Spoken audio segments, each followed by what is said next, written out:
Here's the thing. You need to seriously try growing your crops based on your soil type and stop fighting your soil type. More specifically, you want to use a variety designed for your soil type. So carrots, for example, there are carrot varieties best designed for clay soils, and there are carrot varieties best designed for sandy soils.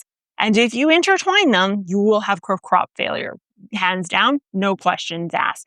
So today's video, we're going to go over the clay varieties and species, along with the sandy soil varieties and species that can and will serve you. If you don't know who I am, hi, hello, my name is Ashley. I have a bachelor's of science in soil science, and I like to take said science and apply it to all things plants. And if you like science-based gardening information, then please hit that subscribe button. It helps the channel immensely. It's free to do, and you're supporting a real human being that's gardening in a very real world.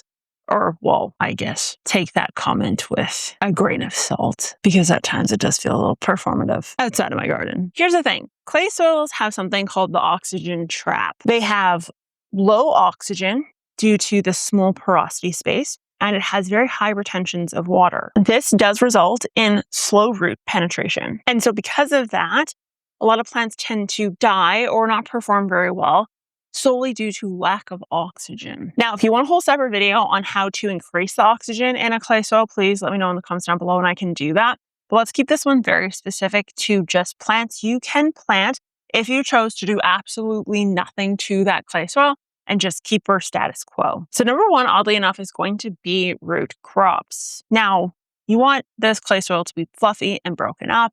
And I'm going to do a video here very soon once it stops snowing outside. Yes, it's May long and it's snowing. I know. I don't know what else to say to that. But I'll show you how and basically how to plant and why you need to kind of break up all those little small pieces and make it nice and light and fluffy. But Denver carrots, for example, are great for a clay soil. Those aren't particularly long and skinny. Denver carrots have a very strong taproot that is blunt in nature that will grab or push down into those clay soils. Beetroots actually are great for this as well because they have that kind of rounded root. Next up is any sort of plant that really loves water retention. We're talking things like willow, elderberry, rhubarb, swamp milkweed, that sort of thing. So these plants just in general do well in a heavier, wetter soil and therefore tend to perform great. The alternative to swampy kind of plants are plants that are adapted to surviving and thriving in compacted soil. So things like hostas, daylilies, asters, and coneflowers are all specifically designed, evolutionary speaking, to grow in really dense, hard soil. What we want to avoid are root-sensitive crops, things that require really good drainage, anything that needs or has very long roots on them. So icicle radishes, for example, imperator carrots, natty's carrots, that sort of thing. The next choice actually comes down to things like squash, watermelon, cucamelons, cucumbers, pumpkins, that sort of jazz, these little guys here. These bad boys, while they don't like really dense soil because they don't have very strong root systems in the sense that they drill down like a carrot would, what they do have is they have opportunistic roots. These are tillers, and these tillers literally drill into the ground as it kind of snakes across the land. And they are hands down like little nubs basically penetrating into that soil. And these little penetrating nubs, that is horrific. Anyways, these things will just grab nutrients and water from that soil surface. So long as the clay is wet, they will just kind of glide across and grab nutrients and water as needed. These bad boys are going to start it indoors because summer does not want to start outside. So I have to try to get some sort of a head start. Okay, so sandy soils and root crops. Let's look at carrots, natties, and penetrators or imperators are the ones that you want to go with. Potatoes do well. Sweet potatoes do well. Anything that has a very bulbous root, kind of deeper down, do well in a sandy soil. Now, that's not saying you can't grow ginormous potatoes in clay soil.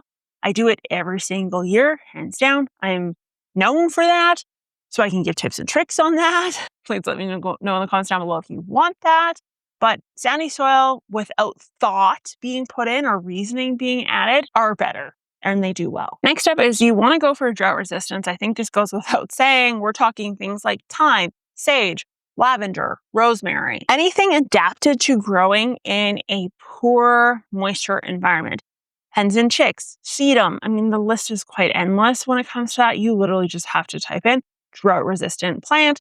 And these are plants that have very deep penetrating root systems that go to grab water, or they are a plant that has their C4, C3 plant that has adequate or a specific number of stomata on the bottom of the leaves that allow them to conserve water better. Now, if you do sandy soil correctly, meaning you water and you fertilize every time you water, you can be highly successful in watermelon, tomatoes, cucumbers, zucchinis, corn, literally any peppers, all of them, because sandy soil warms up incredibly quickly. And this warm soil is very conducive to success with tomato plants, for example. The key here is that the nutrients very easily is washed out or moved out of that root zone. Water is very easily removed from that root zone, either through gravity or through gassing off, either or, same difference. But what you can do with a sandy soil is have highly successful gardens if you fertilize every single time. Now, if you want me to go more into the prepping of a sandy soil or the prepping of a clay soil prior to planting, please let me know in the comments down below. I can do that for you. This video right here is my latest and greatest, and that is what Google says you should watch next. I will talk to you guys next time. Bye.